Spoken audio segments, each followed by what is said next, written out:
Contributor, cracks in the Trump coalition? They won't matter. Donald Trump's coalition has always been a Frankenstein's monster, stitched together from parts that were never meant to coexist.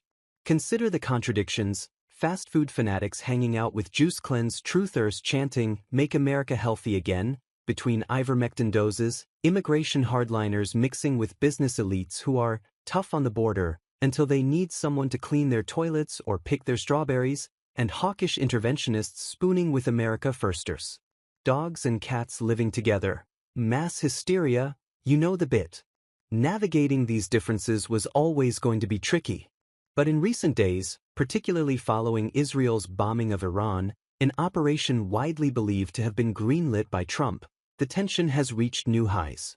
Signs of strain were already emerging earlier this year.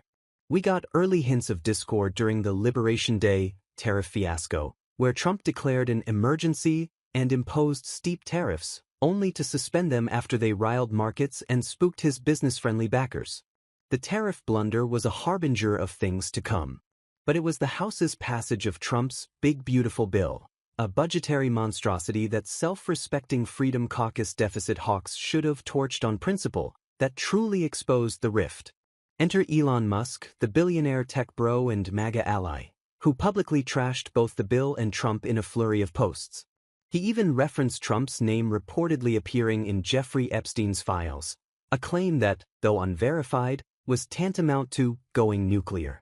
But before there was enough time to say Republican Civil War, Musk deleted his mean tweets, adding to the evidence that this is still Trump's party, that modern Republicans view deficits the way the rest of us view library late fees, technically real, but nothing to lose sleep over, and that ketamine is a hell of a drug.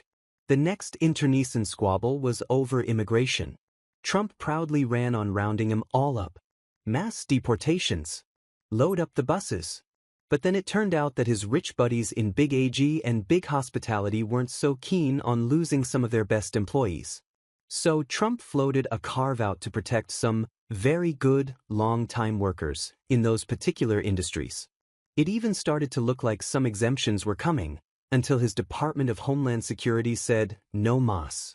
The raids will presumably continue until the next time a farmer or hotelier complains to Trump in a meeting. But the real fissure involves some prominent America First non-interventionists who thought Trump was elected to end the forever wars. In case you missed it, Israel has been going after Iran's nuclear capabilities with the same gusto that Trump aide Stephen Miller applies to deporting Guatemalan landscapers, and Trump is all in, calling for an unconditional surrender of the Iranian regime. This didn't sit well with everyone in the MAGA coalition. I think we're going to see the end of American empire, warned Tucker Carlson on Steve Bannon's War Room podcast. But it's also going to end, I believe, Trump's presidency, effectively end it, and so that's why I'm saying this.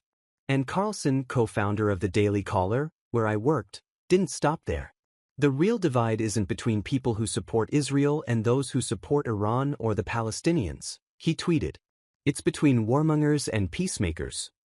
Then he named names, alleging that Fox's Sean Hannity, radio firebrand Mark Levin, media titan Rupert Murdoch, and billionaire Trump donors Ike Perlmutter and Miriam Adelson were among the warmongers.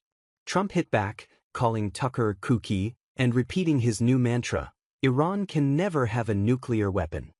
It's tempting to see this spat as the beginning of a schism, a break that might finally yield a coherent Trump doctrine, at least as it pertains to foreign policy, possibly returning the GOP to a more Reaganite or internationalist party. But that misunderstands the nature of Trump and his coalition. These coalitional disagreements over public policy are real and important, but they mostly exist at the elite level. The actual Trump voter base? They care about only one thing, Donald Trump. And Trump resists ideological straitjackets. If Israeli leader Benjamin Netanyahu rubs him the wrong way next week, as he did by congratulating Joe Biden in 2020, or if Israel's military campaign starts slipping in the polls, Trump could flip faster than a gymnast on Red Bull. There is no coherent philosophy, no durable ideology. What we're watching is a guy making it up as he goes along, often basing decisions on his gut or the opinion of the last guy who bent his ear. So if you're looking for a Trump doctrine to explain it all, keep looking. There isn't one. There's only Trump.